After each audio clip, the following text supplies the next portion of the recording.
Before anything changes in your life, there is something you must understand with unusual seriousness, because many believers know that prayer is important, but very few understand what prayer actually is. And when prayer is misunderstood, it is reduced to habit, to duty, to routine words spoken without weight. And once prayer is reduced, spiritual life becomes weak, even when religious activity remains high. As revealing, prayer is not merely preparation for battle. Prayer is the battle, and that one truth changes everything. Because it means the issue is no longer whether you know many things, but whether you know how to stand before God in a way that moves heaven, disrupts darkness, and changes outcomes. Many people treat prayer as if it were a secondary tool, something to do before the real work begins. But prayer is the real work. Prayer is where invisible decisions are enforced, where hidden structures are confronted, where what cannot be reached physically is reached spiritually, and where battles that no human strength can solve are brought under divine intervention. This is why the modern believer often struggles without understanding why. Because we live in a time where many talk about power, but few know how to contend for it. Many speak about victory, but few know how to bet it in prayer. Many admire spiritual authority, but do not understand the depth of engagement that produces it. What if the reason some lives remain under strange pressure is not because God is unwilling to intervene, but because the place of intervention has been neglected? What if the issue is not lack of divine ability, but lack of spiritual insistence? What if the battle continues simply because prayer has been treated as an option instead of the weapon it was meant to be? Because prayer can uproot what was planted against you, prayer can pursue what has been stolen, prayer can reverse what has been spoken, prayer can scatter what has been organized, prayer can pull down what has been erected, prayer can expose what was hidden, prayer can reconstruct what was broken, prayer can revive what was dying, prayer can fast forward what was delayed, prayer can stop what was advancing against you, and prayer can release what heaven had already prepared, but the enemy was resisting. This is not poetry, it is reality. And until this is understood, many will continue to admire prayer without entering its depth. There are moments in life when no conversation can solve the issue, no strategy can fully explain the problem, and no visible effort can break what is happening. And at that level, the only true answer is engagement with God in prayer that is deep, focused, serious, and relentless. This is why spiritual warfare is not won by admiration, not won by discussion, and not won by good intentions. It is won in the place where helplessness is spread before God and faith refuses to let go until heaven responds. And once that truth settles inside a person, something changes in how they live, because they no longer see prayer as a religious activity. They begin to see it as access, as force, as movement, as a divine technology placed in the hands of man. And when a person finally understands that prayer is not the warm-up before battle, but the battle itself, they stop negotiating with darkness at the level of emotions. They stop treating spiritual matters casually, and they begin to realize that some things will never move until they are moved in prayer. Once this truth settles inside a person, the next thing that must be understood is that prayer is not powerful merely because of the words being spoken, but because of the spiritual realities it activates. And one of the great realities many believers do not understand well is the ministry of angels. Because many talk about angels in a vague way, but very few know that angels are not decorative ideas in Scripture. They are ministering spirits actively involved in the execution of divine purposes. As shown in, angels are sent forth to minister to those who are heirs of salvation, which means heaven has already made provision for assistance, intervention, enforcement, and movement on behalf of God's people, but provision that is not understood is often left unused. Many believers are suffering under pressures they were never meant to carry alone, not because heaven is absent, but because they do not know how to cooperate with what heaven has provided. What if the reason many attacks persist is not because they are too strong, or because the resources meant to confront them have not been activated? What if some people are exhausted because they are trying to fight alone what was never designed to be fought alone? What if the issue is not absence of help, but ignorance of access? Because angels are not passive observers, they are active executors of divine instruction. And when God gives command, they move with precision, with seriousness, with force, and without hesitation.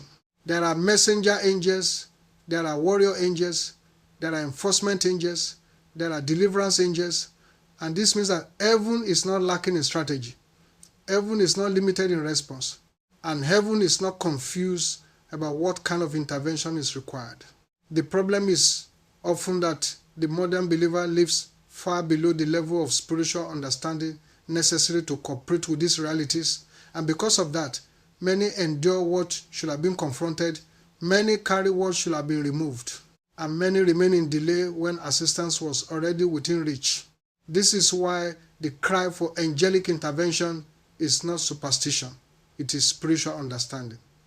Because when the enemy is determined and stubborn, when blockage is sustained, when pressure is repeated, there are moments when the battle shifts and heaven begins to chase what was chasing you. And that reversal matters because it means the burden of pursuit is no longer on you alone. It means the pursuer can become the pursued, the oppressor can become the restless one, the hidden planner can be thrown into confusion, and what was organized against you can begin to collapse under divine pressure. This is why prayer is not weak language directed into emptiness. It is the legal and spiritual engagement that sets invisible resources into motion. And once a person begins to understand this, they stop praying as if they are merely expressing desire. They begin to pray with intention, with expectation, with precision, because they know that prayer can release forces that frustrate evil, scatter strategy, and deny darkness the stability it once enjoyed. So the question becomes deeper now. Not simply do you believe that angels exist, but do you understand that heaven expects you to live with the awareness that you are not spiritually abandoned? Do you realize that silence can delay intervention? Do you understand that some things will continue pressing until heaven is engaged with seriousness? Because once this becomes clear, prayer no longer feels like an empty effort. It becomes cooperation with divine movement. And the believer who understands this stops living as though every battle must be fought only with visible strength.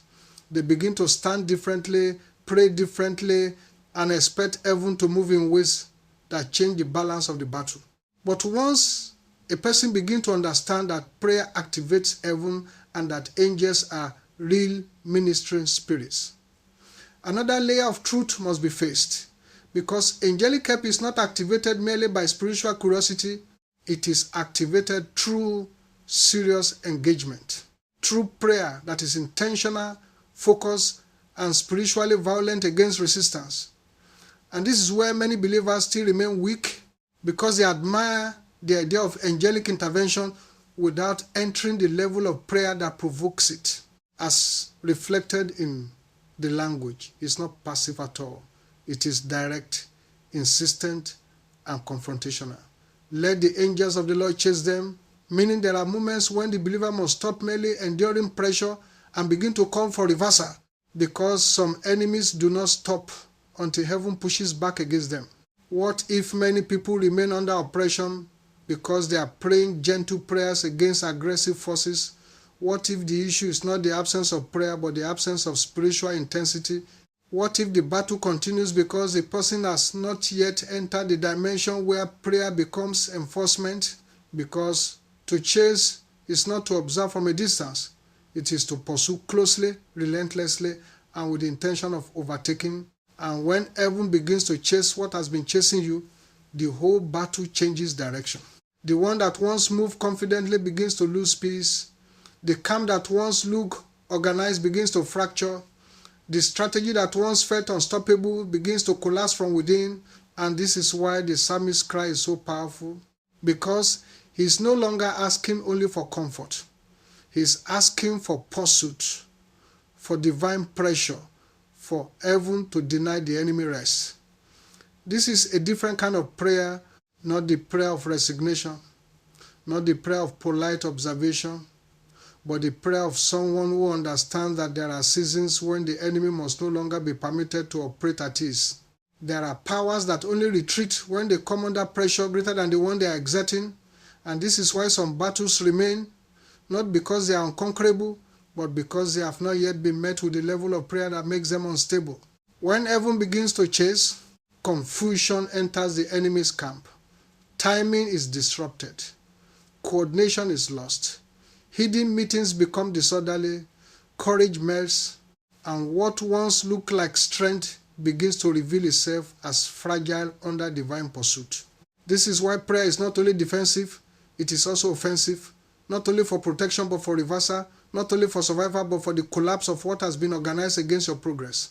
And once a believer understands this, prayer changes again, because now it is not just Lord help me, it becomes Lord arise, pursue what is pursuing me, scatter what is arranged against me, deny rest to every force resisting my progress. And this is not extremism, it is spiritual intelligence, because there are situations where if heaven does not intervene with force, evil will continue with confidence. So the issue is not whether God can act, but whether the believer knows how to stand in prayer until what is hidden begins to shake. And this is where many need awakening, because modern faith often prefers comfort over confrontation. But Scripture repeatedly shows that there are moments when divine peace comes only after divine pursuit has taken place. Therefore, the person who wants unusual breakthrough must understand that serious prayer does not merely seek relief. It engages reversal. It calls for the enemy to become unstable. It demands that what was haunting them be haunted by heaven. And from that point, the battle shifts. Because when angels begin to pursue, darkness is no longer the only force in motion. Once this understanding of divine pursuit becomes real, another truth must be established, because the believer must now learn when such prayers become necessary and why they must not be treated lightly. And this is where many people remain confused, because they experience repeated attacks, oppressive dreams, emotional heaviness, unexplained blockages, or strange delay. But they still do not interpret those pressures correctly, and when pressure is misread, response becomes weak. As reflected in, there are moments when this kind of prayer becomes necessary precisely because the enemy is no longer operating at the level of suggestion but at the level of obstruction, when progress is repeatedly attacked, when health comes under strange pressure, when dreams become battlefields, when emotional peace is disturbed, when spiritual life begins to feel surrounded, and when a person starts sensing that what is happening is no longer ordinary but coordinated. What if some people remain under long-term harassment simply because they keep interpreting spiritual pressure as emotional strain? What if the real issue is not only exhaustion but opposition? What if many delays remain because they have been tolerated as circumstance instead of recognized as resistance? Because there are seasons when the enemy does not merely tempt, he obstructs, he delays, he intimidates, he monitors, he repeats. And if that level of activity is met only with passive endurance, it gains stability. This is why the instruction to call for angelic pursuit is not a dramatic phrase, but a strategic response. Because once heaven begins to move against what is moving against you, the enemy's confidence is interrupted. Hidden plans begin to lose timing. Monitoring spirits lose coordination. Repeated assaults begin to scatter. And what once looked like a closed system starts to break from within. This is why the believer must stop waiting until the attack becomes overwhelming before responding seriously. Because the strongest victories often begin when pressure is identified early and confronted decisively. There are moments when prayer must not only seek comfort, it must seek disruption of the enemy's agenda, because evil thrives where it is allowed to operate with rest. And if the enemy is enjoying stability in his campaign against a person's progress, health, focus, timing, or joy, then that stability itself must become the target of prayer. This is where the prayer becomes both sharp and intelligent, not merely asking for a better feeling, but calling for divine interruption, for confusion to enter the camp of those resisting you, for evil planning to lose coherence, for hidden strategies to begin collapsing before they manifest fully. And when heaven answers that kind of cry, you begin to see signs of reversal, not always immediately in dramatic ways, but through subtle disorder in what once looked fixed, strange collapse in what once looked organized, sudden weakness in what once felt oppressive. And this is how spiritual battles often begin to turn. So the issue is no longer whether the enemy is active, the issue is whether the believer is discerning enough to know what kind of prayer the season demands. Because not every season requires the same emphasis, and when obstruction becomes sustained, when oppression becomes coordinated, when breakthrough is being delayed by repeated invisible pressure, then the believer must no longer pray as though the matter is light. At that level, prayer must carry fire, urgency, and spiritual precision. Because what is needed is not only patience, but pressure from heaven against the source of resistance. And once this becomes clear, the believer stops living in confusion, stops interpreting every battle as random, and begins to engage prayer not merely as comfort, but as the active enforcement of divine reversal. And once the believer begins to engage this level of prayer, another transformation must happen. Because prayer that activates heaven cannot remain a concept. It must become a pattern. And this is where many lose what they momentarily gained, not because heaven did not answer, but because the person did not continue in the level of seriousness that opened the way in the first place. As shown in, these prayers are not presented as occasional emergencies only. They are presented as things to add to your prayer life, things to carry forward, things to keep using, because the believer who understands spiritual warfare knows that victory is not sustained by one moment of intensity, but by consistency of engagement. What if the reason some breakthroughs do not last is not because they were forced, but because they were not maintained? What if many people mistake one answered prayer for a finished battle?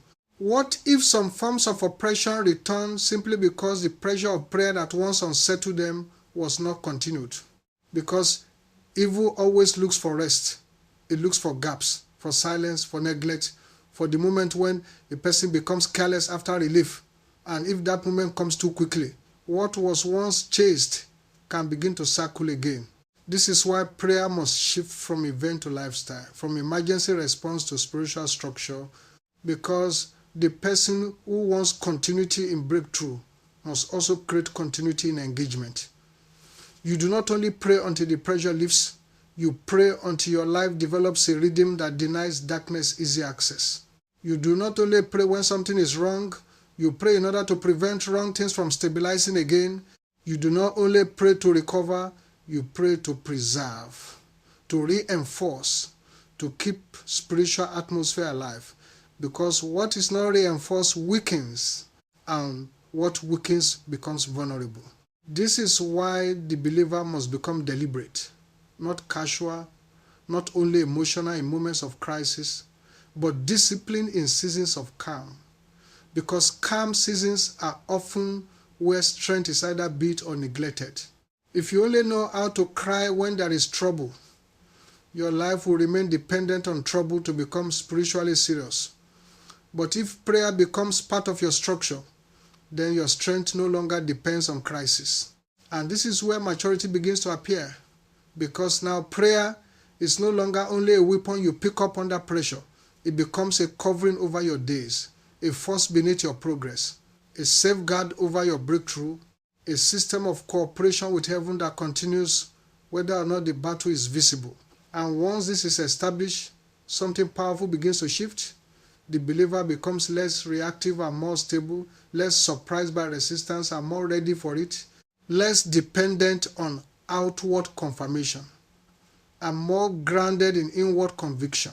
This is how a life begins to carry strength consistently, not because attacks never come, but because the person is no longer spiritually unprepared. So the issue now is not whether God can send angels, not whether prayer is powerful, and not whether heaven can reverse a battle. And the issue is whether the believer is willing to build a prayer life strong enough to sustain what heaven releases. And when that willingness is present, a prayer stops being a desperate last option and becomes a daily force of alignment, protection, and advancement. And that is where breakthrough begins to settle instead of merely visiting. And once prayer becomes a pattern rather than an event, another level of understanding must be established, because sustained prayer does more than keep the enemy under pressure. It changes the believer from within. And this is where many people still stop too early. They want heaven to act around them. But they do not realize that serious prayer is also meant to transform what is happening inside them. As reflected in prayer can reconstruct, reorganize, recreate, repackage, revive, and restore. Which means prayer is not only about stopping attacks, it is also about reshaping the person so that they can carry what heaven releases. What if some people are delayed, not only because the enemy resists them, but because they have not yet become internally aligned with the level of breakthrough they are asking for? What if the issue is not only obstruction outside, but instability inside? What if prayer must first reorder the inner life before certain doors can remain open? Because whenever a person begins to pray deeply and consistently, prayer starts doing surgery within. It exposes hidden fears, unsettles false dependencies, breaks internal passivity, sharpens discernment, and strengthens the will. And this process is not always comfortable, because many believers want results without rearrangement. They want breakthrough without rebuilding. They want a new season without an inner transformation that can sustain it. But heaven is not interested only in giving relief. Heaven is also interested in creating capacity, because whatever you receive without capacity can be lost through mismanagement, distraction, or spiritual carelessness. This is why sustained prayer begins to work on the inner architecture of a person, not only on the outward pressure. And as that begins to happen, something shifts in the way the believer thinks, responds, and discerns. They are no longer as easily shaken by delays, no longer as quickly distracted by fear, no longer as vulnerable to confusion, because prayer has been doing a deeper work than they first understood. It has been rebuilding strength, producing focus, restoring inner order, and reducing the fragmentation that once made them easy to destabilize. This is one reason prayer cannot be treated as optional, because what it builds within a person cannot be produced by information alone. Knowledge can instruct, but prayer restructures. Teaching can explain, but prayer changes the internal condition. Advice can guide, but prayer creates spiritual capacity. And once that capacity begins to form, the person changes. They begin to carry more peace under pressure, more clarity under confusion, more steadiness under attack. Because they are no longer trying to survive by surface effort, they are now being supported by an inner life that has been strengthened through repeated engagement with God. This is where prayer ceases to feel like mere asking and begins to feel like formation. You pray, and while you are contending for answers, something is also being built within you. You pray, and while you are asking God to reverse battles, prayer itself is reversing internal weakness. You pray, and while you are calling for angels to move, your own spiritual posture is becoming stronger, cleaner, sharper, more stable, and that matters. Because the believer who is being rebuilt from within is harder to shake, harder to manipulate, harder to discourage, harder to stop. So now the issue is not merely whether prayer can change circumstances, it is whether the believer understands that prayer is also changing them. And when that truth is embraced, prayer is no longer reduced to a tool for emergencies. It becomes the place where God continually forms a person who can stand, carry, discern, sustain, and advance without collapsing under the weight of what is being released. And once prayer begins to rebuild the inner life and heaven begins to answer with movement, reversal, and strengthening, there comes a stage where the believer must stop thinking only in terms of survival and begin to think in terms of assignment, because the ultimate purpose of spiritual victory is not merely that you escape trouble, but that you fulfill purpose with clarity, stability, and force. As reflected in the issue is never only that enemies are resisted, but that progress, breakthrough, glory, and divine acceleration begin to manifest. Which means heaven is not only interested in stopping what is wrong, heaven is equally committed to advancing what is right. What if many believers remain at the level of constant warfare because they have not shifted into the mindset that prayer is also meant to propel them?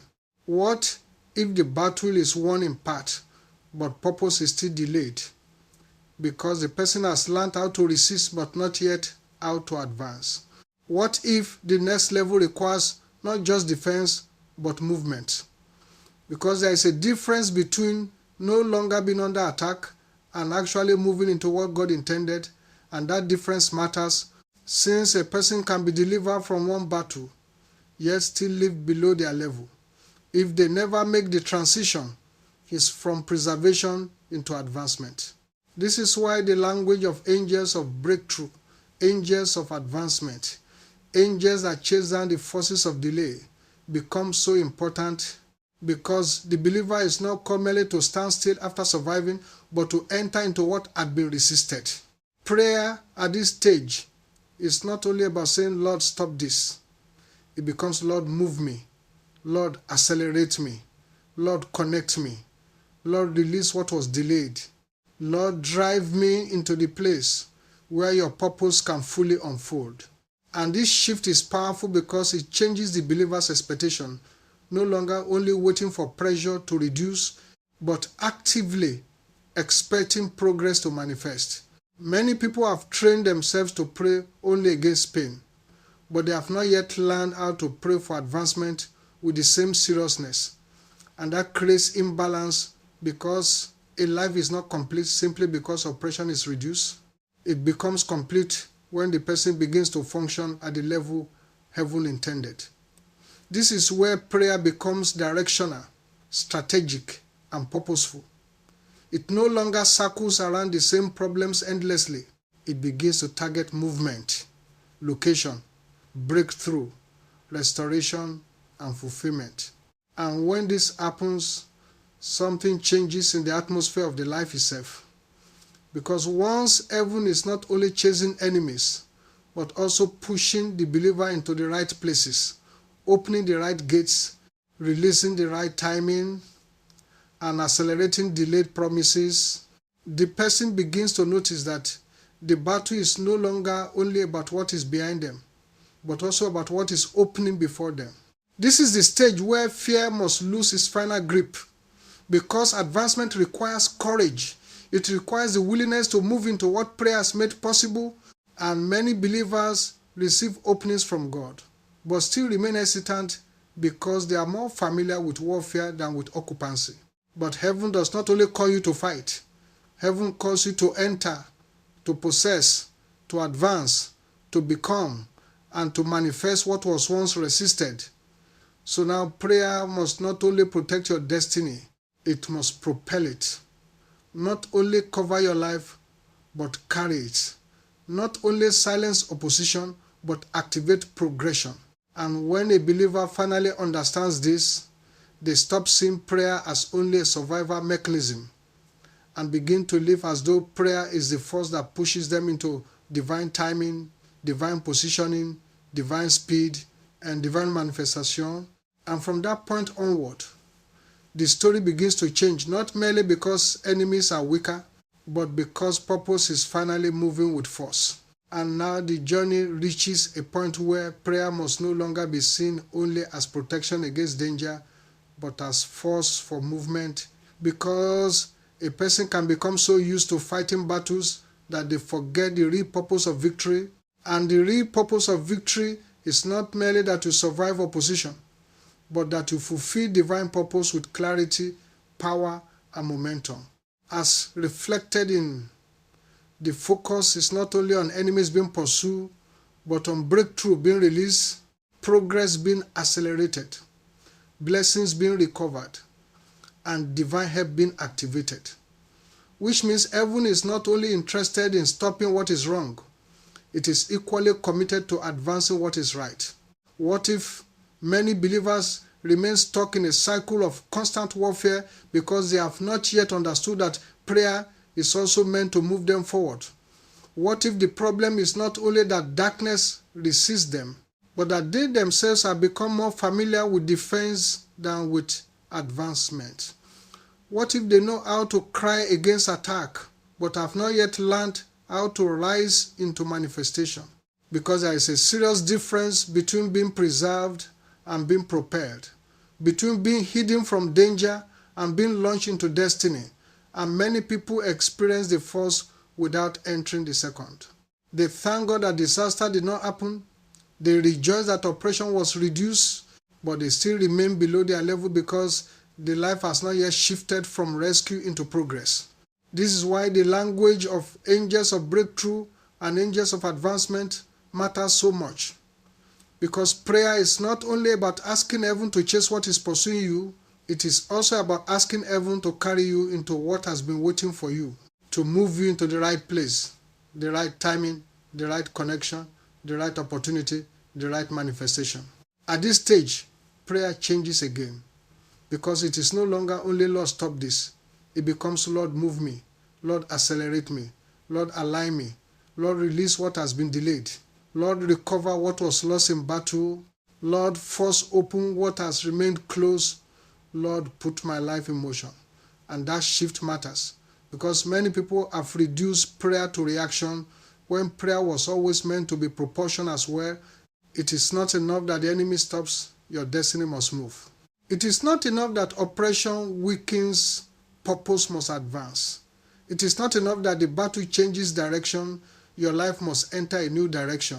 This is where faith must mature beyond survival, because survival keeps you safe, but purpose requires movement, and movement requires courage, expectation, and readiness to enter what prayer has opened.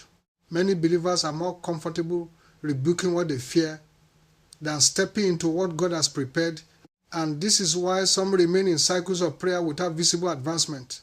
Not because prayer failed, but because the person has not yet adjusted inwardly to the reality that God is not only delivering them from something, He's also delivering them into something. And once that becomes clear, the whole atmosphere of prayer begins to change. Because now the believer is no longer only reacting to darkness, they are cooperating with divine movement. They are asking not only for relief, but for acceleration. Not only for protection, but for manifestation. Not only for rescue, but for occupation. This is where prayer becomes directional and forceful, where it begins to push the life into the place where promises become visible. Helpers connect, delays break, and long-resisted progress begins to move. And when a believer reaches this stage, they stop measuring victory only by what did not happen and begin measuring it by what is finally happening, by doors opening, by movement appearing, by speed replacing delay, by clarity replacing confusion, by alignment replacing struggle. And that is where prayer becomes more than a shield. It becomes a force of advancement, a divine proportion that no longer leaves the person merely defended, but actively moving into the life heaven intended all along. And now everything comes together at the point where prayer is no longer merely something you do, but the atmosphere you live from. Because once a believer has learned that prayer is the battle, that angels are ministering spirits, that heaven can pursue what is pursuing you, that inner transformation must accompany outward deliverance, and that prayer is also the force that advances destiny, then one final truth must be established. All of this must become continuity, not an event, not a season of intensity only, but a sustained way of living before God. As revealing the call is not simply to experience one powerful encounter, but to take these prayers away, to add them to your life, to keep engaging heaven, to keep moving, to keep marching, to keep speaking, to keep enforcing, because real victory is not proven by one night of power, but by what continues after the night has passed. What if many people lose in the long term, not because they were never touched by God, but because they never built continuity around what God began? What if the difference between a testimony and a turning point is not intensity alone, but what is sustained afterward? What if many breakthroughs disappear because they were treated as moments rather than foundations? Because anything that is not continued weakens. Anything that weakens becomes vulnerable, and anything left vulnerable can be contested again, which is why the believer must now understand that prayer is not only for crisis, it is for construction, not only for rescue, it is for maintenance, not only for warfare, it is for order, alignment, and advancement. This is where the mature life begins. The life that no longer prays only when danger appears, but prays to keep divine atmosphere alive, prays to keep heaven's movement active, prays to keep angels in operation, prays to keep clarity sharp, strength renewed, and purpose moving. At this point, the believer is no longer living from emergency to emergency, but from structure, from rhythm, from continuity, from a place where prayer has become the hidden force beneath everything else. And when this happens, the life changes in a way that is deeper than visible excitement, because now what was once occasional becomes constant, what was once difficult becomes natural, what was once learned becomes lived, and what was once hoped for begins to define the pattern of daily existence. This is why the story does not end with enemies being scattered or blessings being recovered. It ends with a life that has learned how to walk in sustained spiritual reality, a life that is no longer waiting to be revived every few moments, but is learning to remain alive, alert, and active before God. And that is where true dominion begins, not merely in surviving what came against you, but in becoming the kind of person whose life is continually reinforced by prayer, continually covered by divine help, continually advanced by spiritual force, and continually aligned with the purposes of God. So now the issue is no longer whether prayer is powerful, whether angels are real, whether heaven can intervene, or whether destiny can move. The issue is whether the believer will live in such a way that these realities remain active. And if that answer is yes, then what begins here will not end here, because the life that is built on serious prayer does not merely escape destruction. It rises, it advances, it recovers, it manifests, and it continues until divine purpose is no longer resisted but fulfilled.